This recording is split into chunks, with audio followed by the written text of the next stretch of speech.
Let's get this show on the road. Hello, everyone. Hope you're well. Welcome to another edition of Math 1203. Hope you guys are doing great this week so far. Good to see you guys. Welcome. Let's actually jump into it. We were in the middle of problems last time, so let's try to get ourselves out of these problems.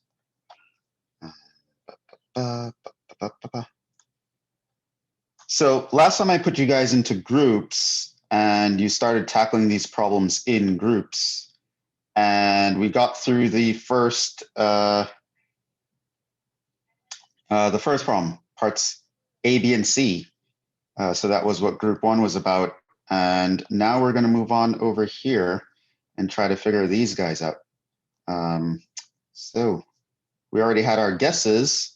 So we're just going to go through and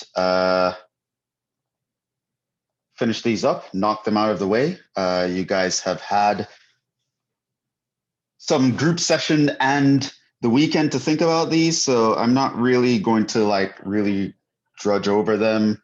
Going to move relatively quickly.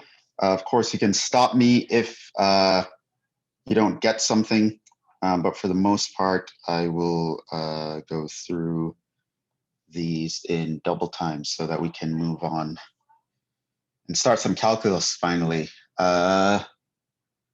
Probably not going to actually start calculus this class, but at least I hope to introduce it, and we can start that tomorrow. So without further ado, let us continue. So the goal here was to expand and simplify. So let's see what that would look like. And as always, many ways to do this, but probably what I would have done first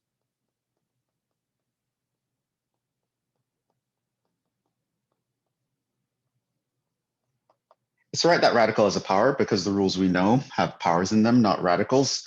So that would be the first step. I would not expand the x plus 3 cubed. Bad idea in general. Something like that you want to kind of keep under wraps unless you absolutely have to. So here we would have this. Now I know there's a log rule that allows me to take the log of a division and write it as a subtraction of logs. So I would have ln of x squared minus 1 minus ln of x plus 3 cubed. Yeah, agreed? Everyone with me so far?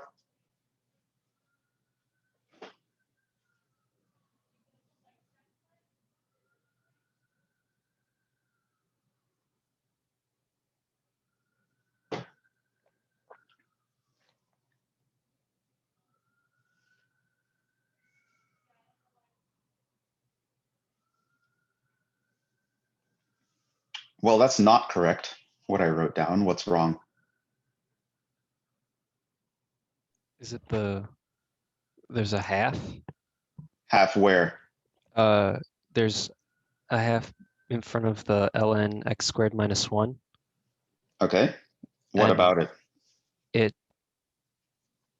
there's no parentheses around the whole thing? Right, you need parentheses around it.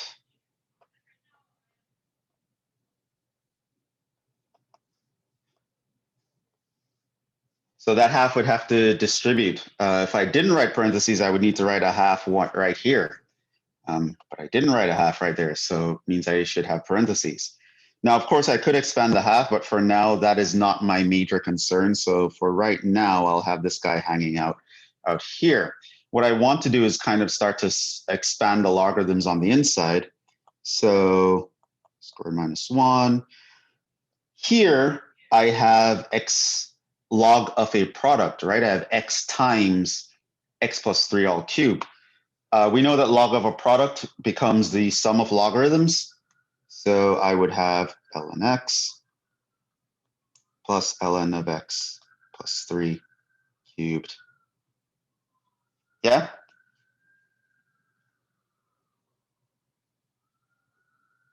Correct? you need parentheses around the lnx and the You third. need parentheses around here as well. So it should be like a minus minus, not a minus plus.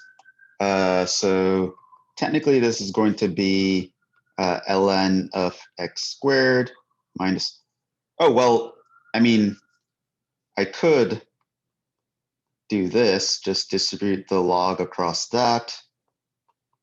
And then this would be a minus minus, right? No, No, what's wrong? What did I do? you can't just take out the 1 because it's part of that x squared. It's taken with the minus. It's not division. Right, logs do not distribute across sums. So that's very important. Minus 1. So remember,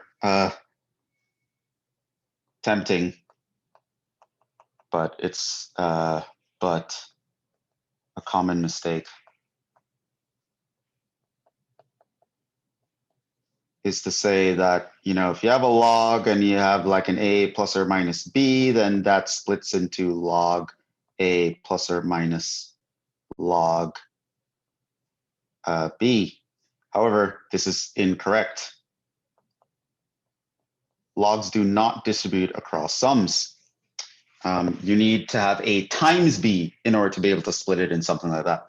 And you need to have a divided by b in order to split it into a log minus a log, right? But distributing a log across a sum is a very common thing that students do, even when they're not supposed to. So you should look out for that. It is not correct to actually do that. So that just stays like that. Now I could actually simplify this guy over here a little bit more because, you know, it has the cube, and the logarithm allows me to actually simplify that by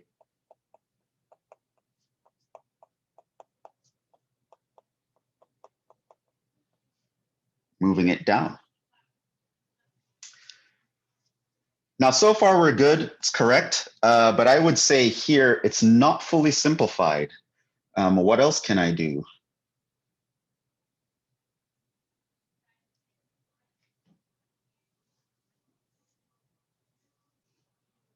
We can make things even simpler than they are currently written.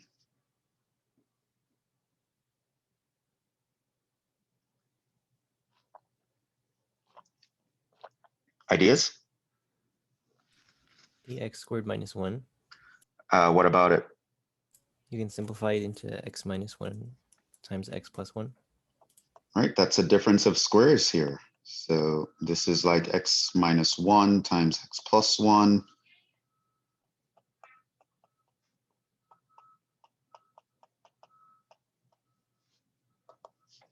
And so, of course, that's a log of a product.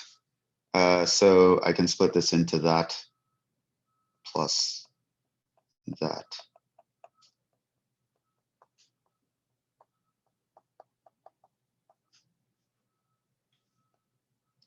That's pretty much as simple as we can break things down here. I mean, you can, if you want to,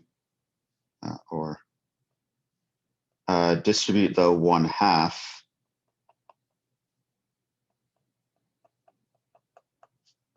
That's not going to have any real advantage other than if it's a multiple choice and either one of these were the choices, you should recognize that one is the same as the other.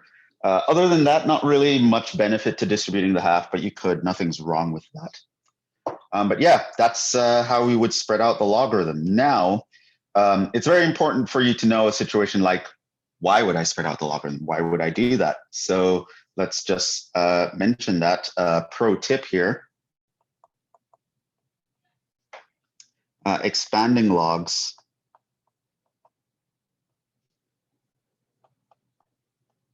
is very useful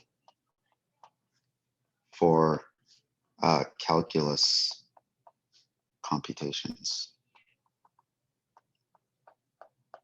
So we haven't learned any calculus yet, but when we do learn calculus, if I ask you to do one of those calculus things, on a function like this, what you would want to do is you'd actually want to break it down into a lot of simpler functions like this before you actually start to apply the calculus rules. So the calculus rules, it's easier to apply them when your functions are as simple and spread out as possible.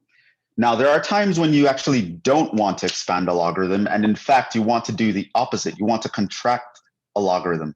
So that's what this guy is about, where I ask you to actually combine the logarithms. And of course, I mean, simplify is implied. Right? So here I have the logarithms all spread out, but now I want to contract them and move them into one. And again, several ways you can do this. Here's one way. Let's say what I saw first was to move that third power down. That's allowed.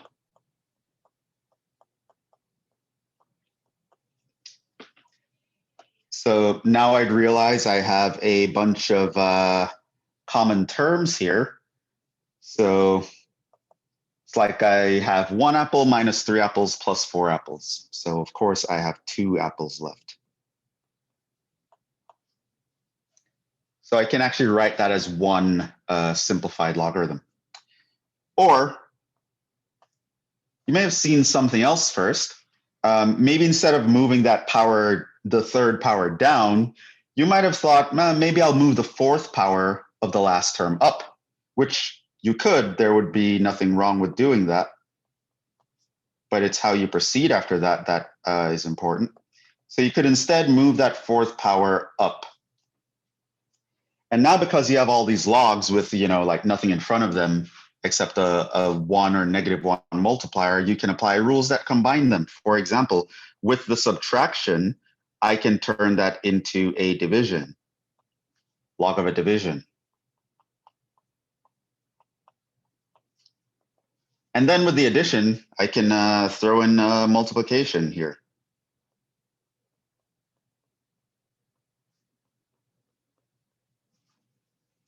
Can simplify, the x cubed cancels into the x4, leaves me with x, so I get log to the base 2 of x squared, which of course I could move that 2 down, and you'll see that that is the same thing. I guess that's all there is to say about that. I'll tell you a tip here. Why would you want to contract one instead of expanding one? Well, combining logs is useful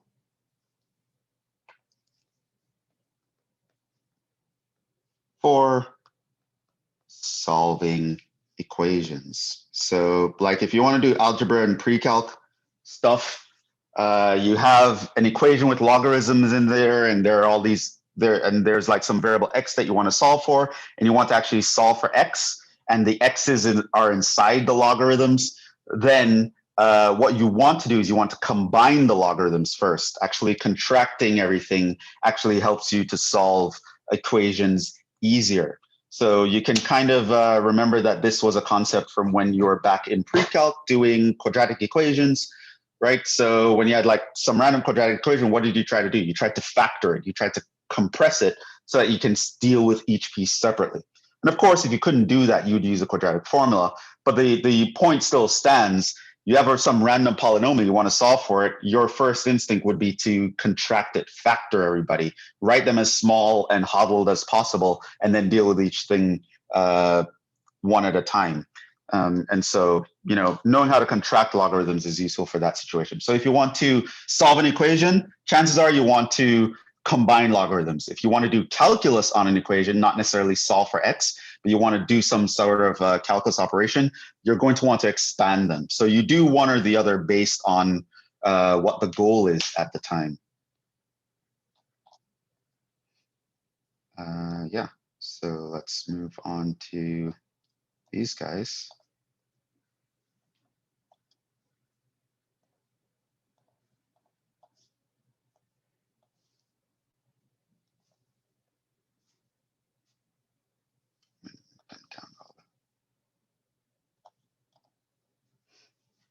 Okay, so here was an equation, e to the x equals 12.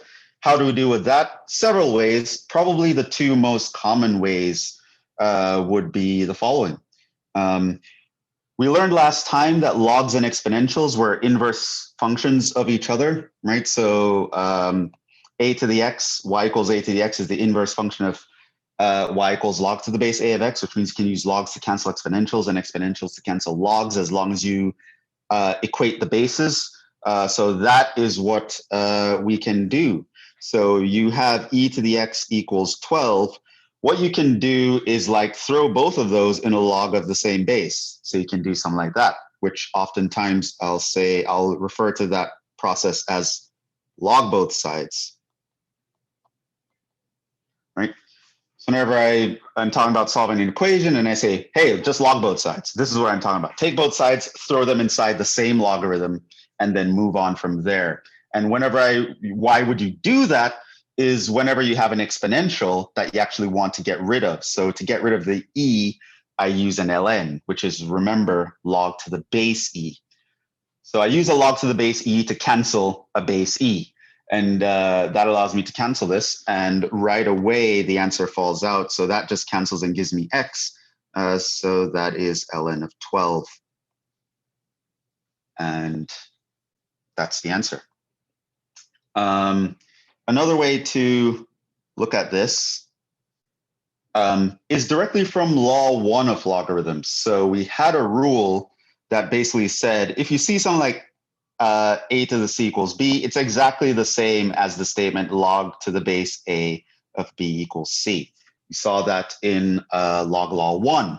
So what that means for us is if you look at this guy where you see e to the x equals 12, notice it's like we have the a taking over the role of e, our c is taking over the role of x, and our b is taking over the role of 12. So I can actually just plug those directly in to this equation here. So instead of a, I would have e. Instead of b, I would have 12. And instead of c, I would have x. But of course, we remember that log to the base e is ln. So you could actually just figure out the answer that way just by looking at it. So there's that. Couple ways to do that. Probably the two most common ways. Probably though, in practice, this way is nicer to think of. You just it's a concept that you should know that you'll use very often. Use logs to cancel exponentials, right?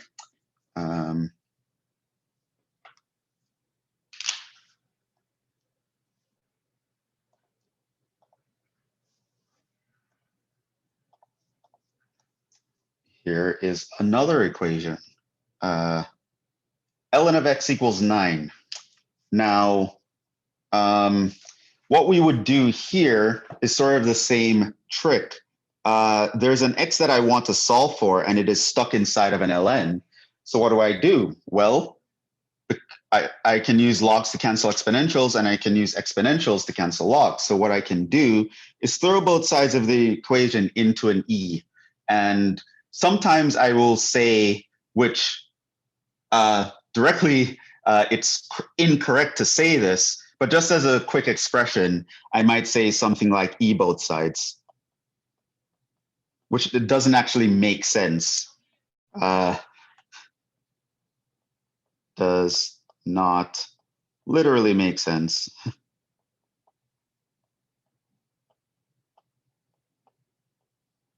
But refers to this sort of operation.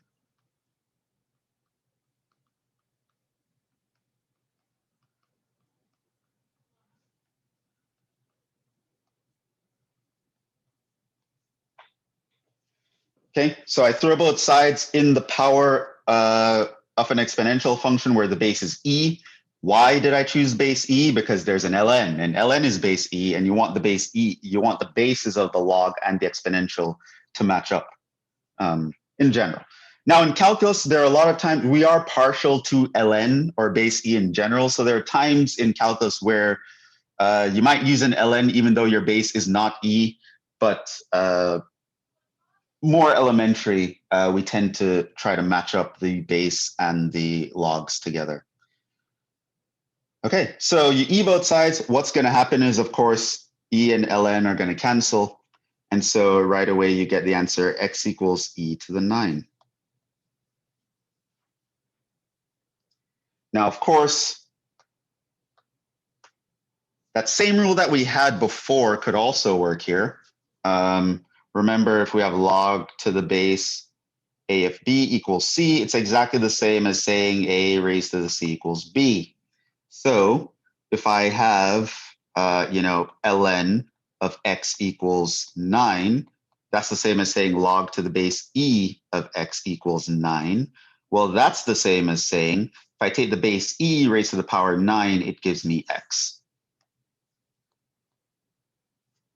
Right, so you can look at this and know that the answer should be e to the 9. However, it's not always this straightforward and obvious, so you do want to kind of understand the idea of taking both sides and throwing into the exponential, which I might say incorrectly, but this is what I'm referring to, e both sides, or something like that. So yeah, that is that one.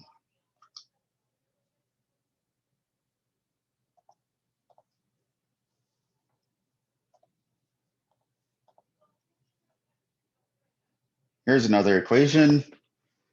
E to the 5 minus 3x equals 4. What do we do here?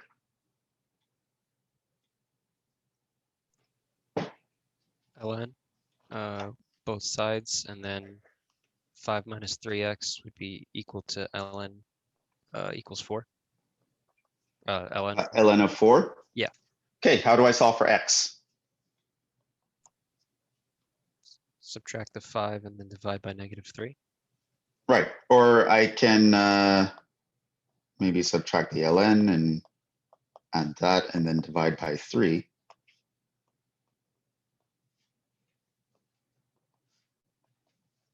That's that. Right, or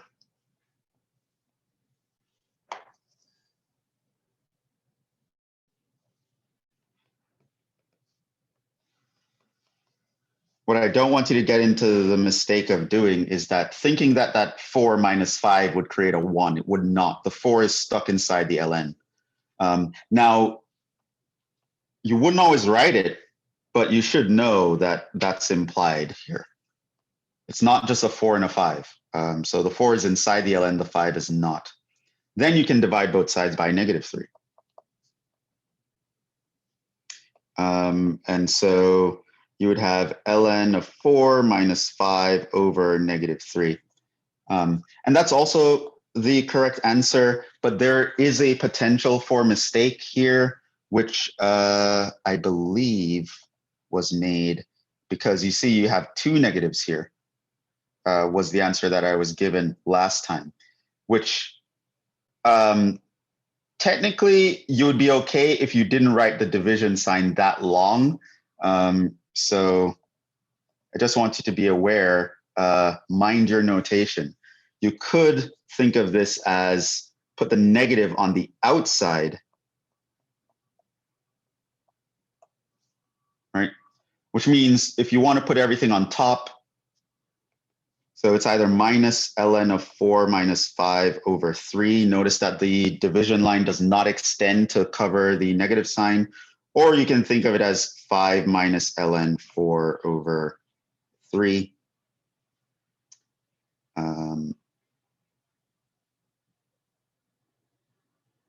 Where were we? Minus 5 divided by -3. Move the negative out. Yeah, 5 minus ln 4 minus 3. I was looking for this. So you get the same thing as we did last time. Okay, so you can write the answer in this form. You can write the answer in this form. You can write the answer in a bunch of forms. Just make sure you're careful. Notice that it's not that.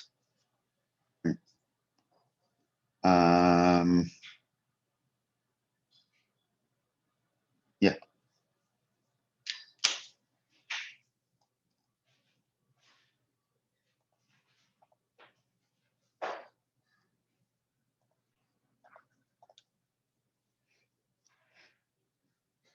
Okay, so I mentioned here we have an equation with a bunch of logarithms, and my variable is stuck inside the logarithms. And I mentioned earlier, whenever you have this situation, it's very useful to actually combine the logarithms. So that would be my first instinct here, to actually try to combine these guys. Notice, to combine the logarithms, I'd want to move them both on the same side. So I'd probably add an ln x over here. And then I can combine them with the log rule, right? I can change this into ln of a product. Okay. So notice here, equation with variable in several logs. You should think combine, because we want to solve an equation.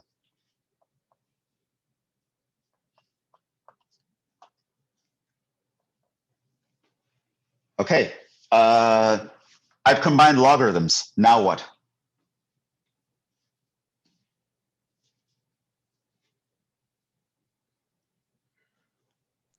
E both sides.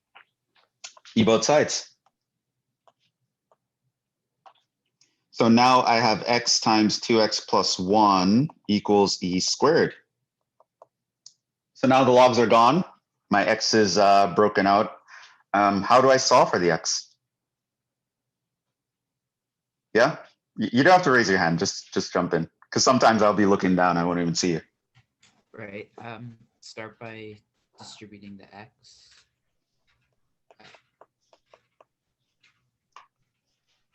Yeah.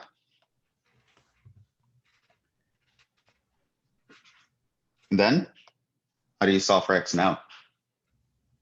Then try to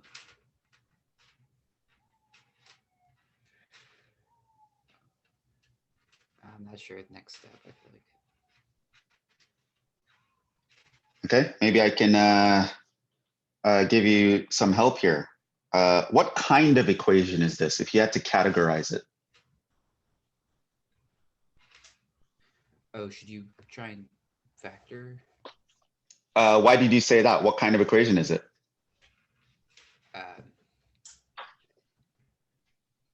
Binomial or trinomial?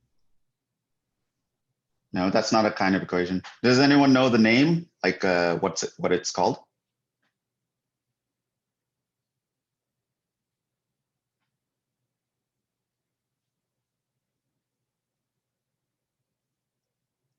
It is a quadratic.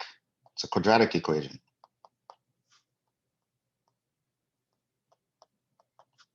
Right? Your e squared is just a number. So it's like you had 2x squared plus x plus equals 5, right? So what do you do to quadratic equations, right? So the first thing is move everything to one side.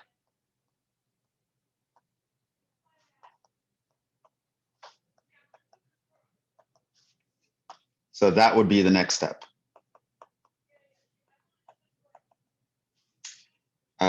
The next thing you would do is you'd factor if possible.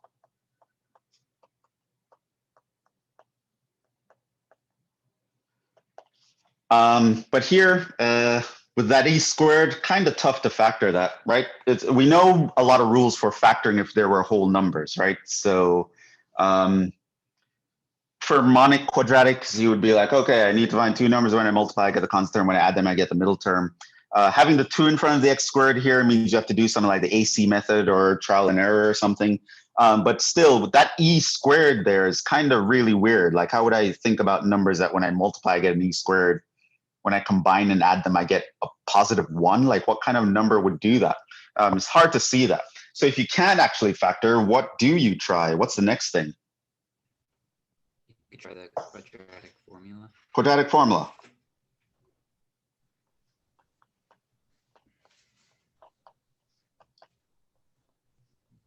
The 2 can't work. Of course, hopefully you remember the quadratic formula. If you have ax squared plus bx plus c equals 0, where your a is non-zero, then it means that your x is minus b plus or minus the square root b squared minus 4ac all over 2a.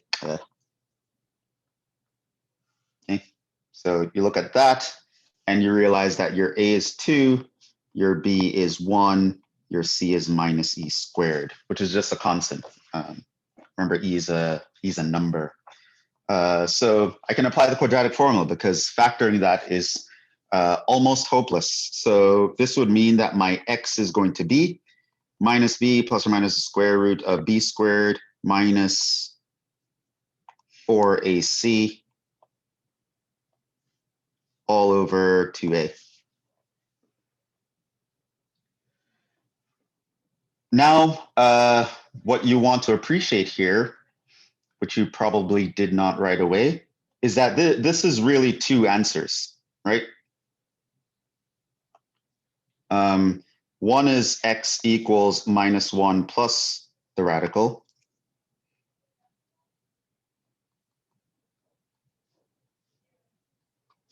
And one is minus 1 minus the radical.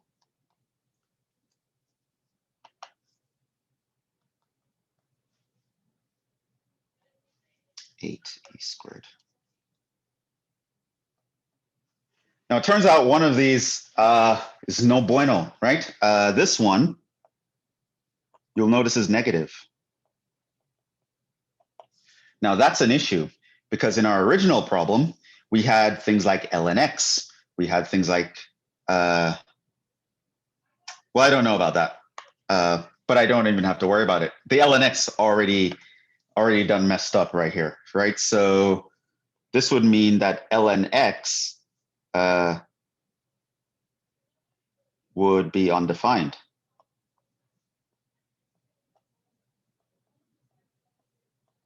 So for this guy, I'm going to reject. Turns out this guy would check out though. This guy checks out. Try it.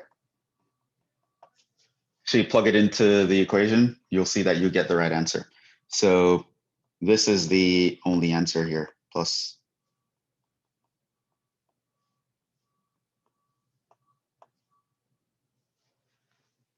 The second answer doesn't work. This.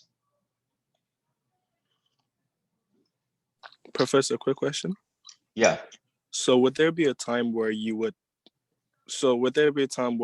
like tell us to specifically look for the one that doesn't work, or do you want us to put both of them? Well, you wouldn't put both of them because we're not doing, we don't recognize complex numbers in this class. So I don't expect you guys to know about things like negatives under square roots. You would just say there's no answer. So for something like this, I would expect you to tell me the one that I boxed is the answer. So Okay. for example, if this is on a quiz and it's a multiple choice, and one of the choices is this one right here, I would expect you to know that that's not the answer choice. That's just like a trick, right? If you choose that one, you're incorrect, right? So yeah, I do expect you to actually check your answers, make sure they work. So whenever you see things like logs and square roots and like fractions where there are x's in the denominator, you always need to worry about things like, okay, there's a log. Is what's inside negative? Or, oh, there's a fraction. Is the denominator ever 0? Or, you know, I expect you to understand that your answer should apply to some contexts and not others. So I do expect you to check. Yeah. So this is the answer. And if this was an answer choice, that would be the wrong answer. If you selected this, you would have gotten it incorrect. All right, thanks. Okay. Here is another one.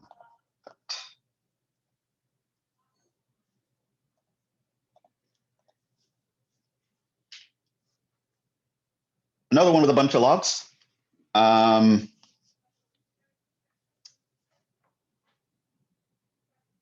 It's an equation, so combine the logs. So my first step would be, oh, well, this is going to be log of x times x minus 3 equals 1.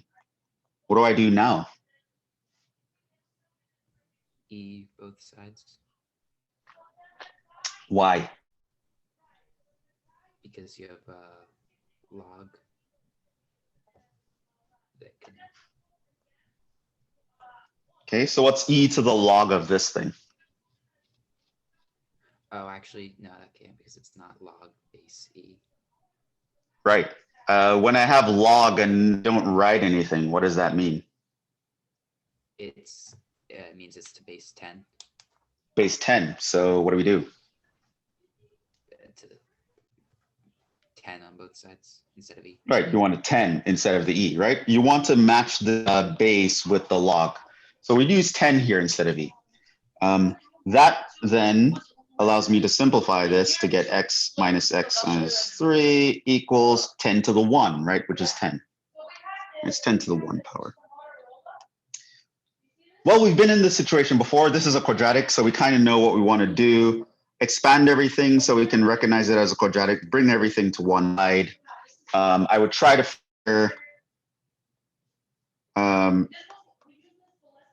so think of two numbers that when I multiply, I get minus, when I add minus 3, minus 5, and plus 2 should work. This means I can have my x equals 5 or my x equals minus 2. However, I know that there were logarithms in the beginning. I need to make sure that my answers make sense for this context.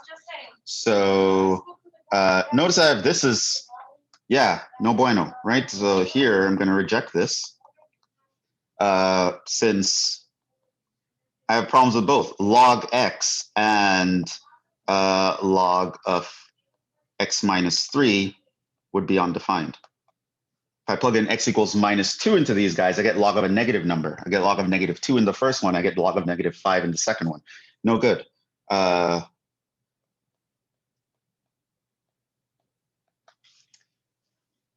Does this guy work?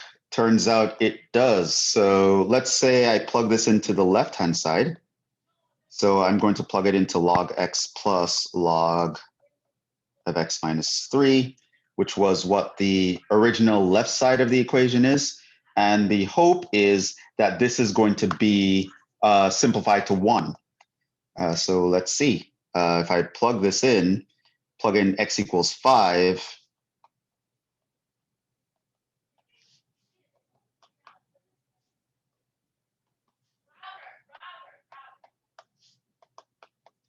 I can combine that 5 times 2, it's log 10, with the base is 10 also. So that's just 1, which is the right-hand side.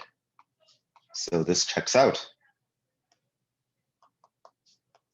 So x equals 5 is the only answer. X equals minus 2 does not work. And yeah, like just to make sure we're on the same page. I mean, I skipped the check for this one because I just was just annoying. But just to make sure that we're on the same page, on a test where I ask you to show your work, I would expect you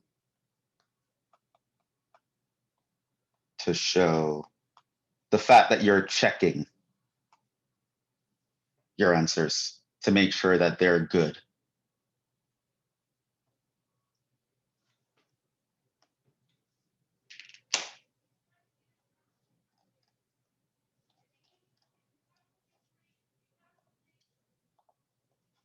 And last but not least,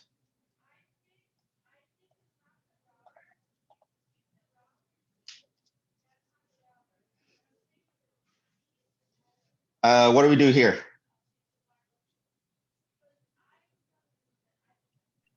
Log both sides. Which log?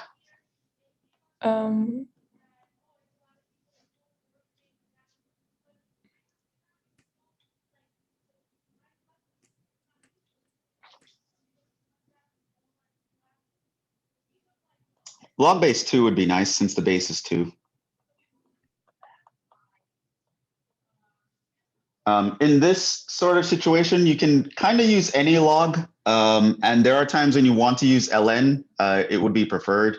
But outside of any specific context, especially if it's not a calculus context, this is just solving an equation. I'd probably go with the log that matches the base. If we were going to do calculus with this afterwards, I would probably use ln instead. But here that would cancel. So this would give me x squared plus 1 equals log to the base 2 of 5. Now log to the base 2 of 5 is just a number, so I'll treat it like a number. I'd bring this over here, combine them. Of course, remember that that's inside there. And so my max is going to be the square root of this guy.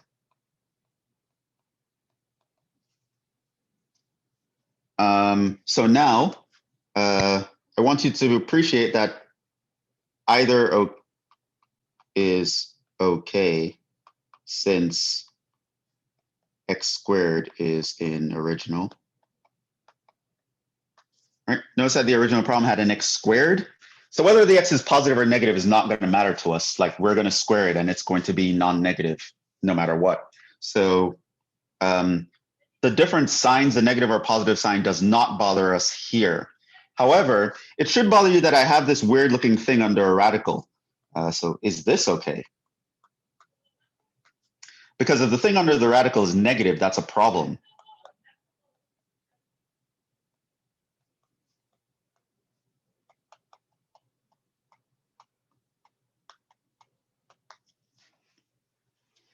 Can anyone give me an argument as to, it's not negative. Can anyone give me an argument as to why it's not negative?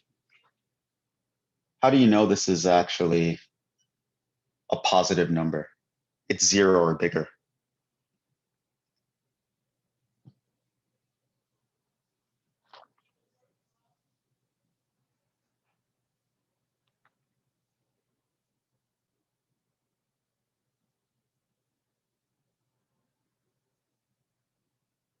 So log to the base 2 of 5 is kind of weird, right? Like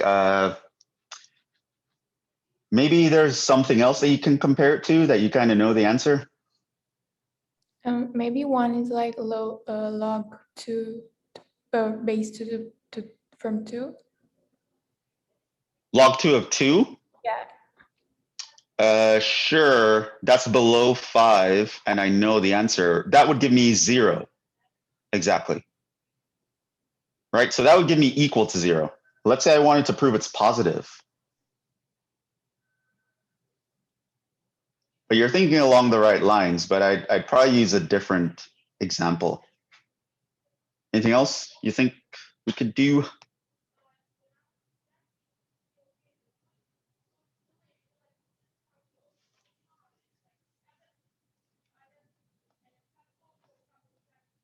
I would compare it to log to the base 2 of 4. It's still bigger than that. We know that the log is an increasing function. So at 5, it's higher than it was at 4. It also makes a lot of sense, right? You have to raise 2 to a bigger power to get 5 than you would to get 4 because it's a smaller number. So that's definitely true. But log to the base 2 of 4, I know what that is. That is 2.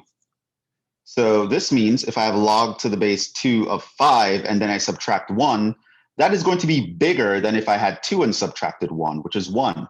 So this is bigger than 1. 1 is bigger than 0, so it's definitely positive.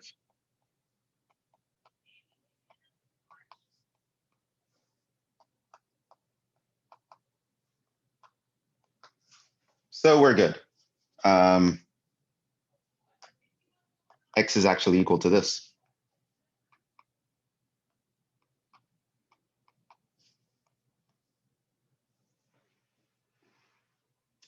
Now,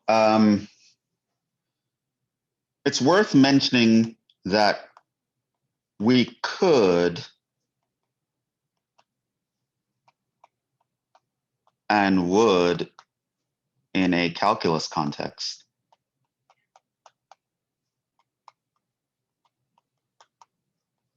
use ln instead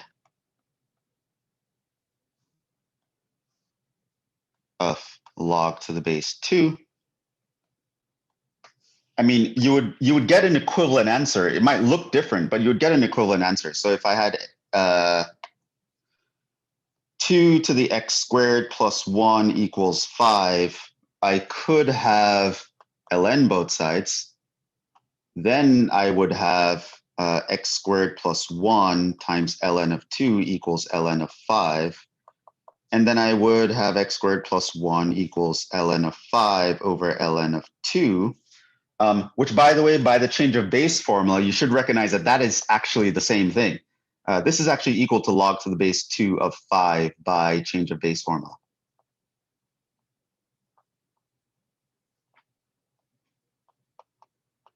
So the answer is equivalent. Don't think it's not. But you could actually continue here, and you could get the answer to look like ln 5 over ln 2 minus 1, and that would also be okay. Of course, it would be harder to check conceptually that that is actually positive under the radical. So if you're not in a calculus context, it might be to your benefit to match the bases so that you can reason that your answer makes sense or not.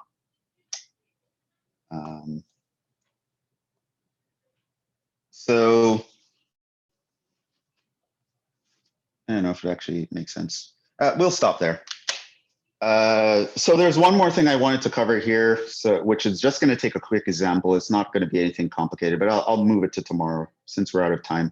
Take like 5 minutes at the beginning of tomorrow's class. But tomorrow's class, we will start calculus. So exciting, right? So we're pretty much wrapping up on the exponentials and logarithms part. You can do the homework for this section for sure. Talk about one more thing in this section. Tomorrow we'll talk about calculus. I'm going to talk about what it is as an idea, what is calculus all about, and then we'll start to do some calculus. Not sure how far we'll get, but we'll do our best. So hopefully that was clear. Thank you for your attention. Any questions? I think we did everything. Any questions before we get out of here?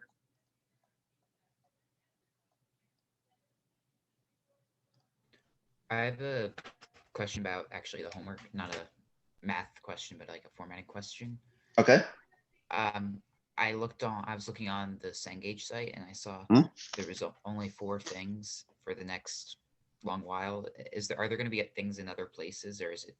No, it's all going to be on Cengage, but I have to add them because I wanted to tweak the homework sets a little bit before posting them.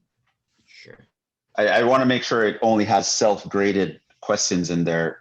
Before I had some questions that weren't self-graded that I had to check, but I want to change everything to self-graded. So I'll be updating the homework as time goes on, but just as a general rule of thumb, you guys should know that there are 2 main homework dates, and I spoke about this in lecture 0. All the homework relevant for test 1 is going to be due the week before test 1, right? So I believe that'll cover like homework for the first 4 chapters or something like that. But it's all going to be due like March 17th or 15th or something like that. And then all the homework for all remaining sections are going to be due right before test 2. So in theory, you guys could slack off and then do all your homework in that week before. I do not recommend it. I would recommend that you go through and do the homework as we are going through it in class. But all the homework is going to be due just before test 1 for the first half of the course, and then everything else due just before test 2 for the second half of the course. So if 1 week is just crazy, you need to put off math homework, I get it. You put it off for a while, but get back to it as soon as you can. You don't have to immediately do it, but I highly recommend you do it as soon as possible. But in general, there are just 2 major homework dates. So hopefully that answers your question and then some. But yeah, I will be updating them, so keep checking for that. But as a general rule of thumb, the first major homework deadline is mid-March some part. Any other questions before we get out of here?